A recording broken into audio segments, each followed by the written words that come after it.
হুমায়ূন আহমেদ এক সাক্ষাৎকারে প্রসঙ্গক্রমে বলেছিলেন, কেউ যখন আমাকে জিজ্ঞেস করে লেখালেখি করে বিপুল অর্থ উপার্জন আপনি কীভাবে করলেন, আমি বলি আমার ছোট মেয়ে বিপাশার কারণে করেছি।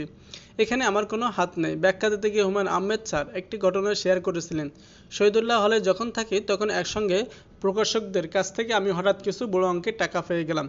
25 থেকে 30,000 টাকা। সেই সময় 25 থেকে 30,000 টাকা অনেক টাকা। বই বিক্রির টাকা। তখনও বই লেখা বাবদ অ্যাডভান্স দেওয়া শুরু হয়নি। যেহেতু টাকা পেয়েছি আমার খুব হাত হুসখুস করছিল টাকাটা খরচ করার জন্য।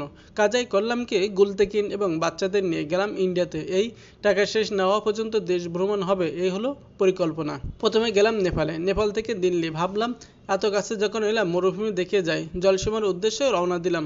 জলসীমার পথে পড়লো আজমির শরীফ। এত নাম শুনেছি, পথে যখন পড়লই তখন ভাবলাম যে আজমির শরীফটা দেখে যায়। আজমির শরীফ গেলাম। আমার সবচেয়ে ছোট মেয়েটি বিপাশা, সে খুবই বিরক্ত হয়ে গেল। বলল, কোথায় নিয়ে এলে? চারিদিকে ফকিরে ভর্তি জায়গাটি। বিপাশার বয়সটা কোন 3 বা 3.5। আমি তাকে বোঝালাম যে এখানে একজন অতি বড় সাধু মানুষের কবর আছে। এখানে এলে আল্লাহর কাছে যা চাওয়া যায় তা পাওয়া যায়। দেখা গেল যে এই কথা শুনে মানসিকভাবে সে স্বস্তি বোধ করলো।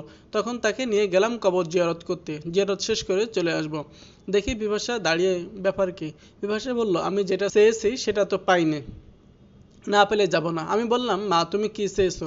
বিপাশা বলল, আল্লাহর কাছে আমি 1000 বস্তা টাকা চেয়েছি। এই টাকা না পাওয়া পর্যন্ত আমি এখান থেকে যাব না। কবরস্থানের পাশে রেলিংটা ধরে সে ঠায় দাঁড়িয়ে রইল। আমিও তার মা তাকে নিয়ে টানাটানি করতে লাগলাম। এদিকে বাংলা ভাষাভাষী কিছু লোক ছিল, তারা খুবই মজা পেয়ে গেল। একটা মেয়ে 1000 বস্তা টাকা চায় আল্লাহর কাছে, না পাওয়া পর্যন্ত সে যাবে না। এটা তো মজার বিষয়। তখন বিভাসাকে বোঝালাম যে এখন টাকাটা পেলে বরং সমস্যা হবে। এতগুলো টাকা দেশে নিয়ে যেতে হবে। কান্নাকাটি না করে চলো দেশে যাই। দেশে গেলে টাকাটা পেয়ে যাবে। অবশ্যই পাবে। আমরা দেশে ফিরে এলাম। আসার পরপরই জলের মতো হু হু করে টাকা আসতে লাগলো। বিদ্রোহ এই লেখক মাজারের ভক্ত বা বিশ্বাসী অবিশ্বাসী কোনো কিছু প্রমাণ করেনি। তিনি শুধু তার জীবনের একটি ঘটনা শেয়ার করেছিলেন। তাই এই নিয়ে তিনি শিরক অথবা অনেক সওয়াবের কাজ করছে এ ধরনের জাজমেন্টাল না হয়। একজন মৃত ব্যক্তিকে নিয়ে এ ধরনের মন্তব্য থেকেও বিরত থাকাই উত্তম। আল্লাহ আমাদেরকে কারো ব্যাপারে রায় দেওয়ার কথা বলেনি। বিচার যিনি করবেন তার হাতেই আমরা ছেড়ে দিই। মানুষ নিজের সম্পর্কে যা ভাবে তা সে নয়, অন্য সম্পর্কে যা ভাবে আসলে মানুষ তা নিজে।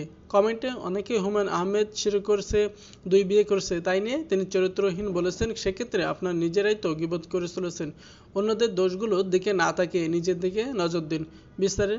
শেষ বিচার হুমায়ূন আহমেদ কেন 2 বিয়ে করেছে, মাজারে গিয়েছে, তার জন্য আপনার কাছে হিসাব চাওয়া হবে না। আপনাকে আপনার কর্মের জন্য হিসাব দিতে হবে। তাই অন্যের হিসাব না মিলিয়ে নিজেরটা মিলানো বুদ্ধিমানের কাজ হবে।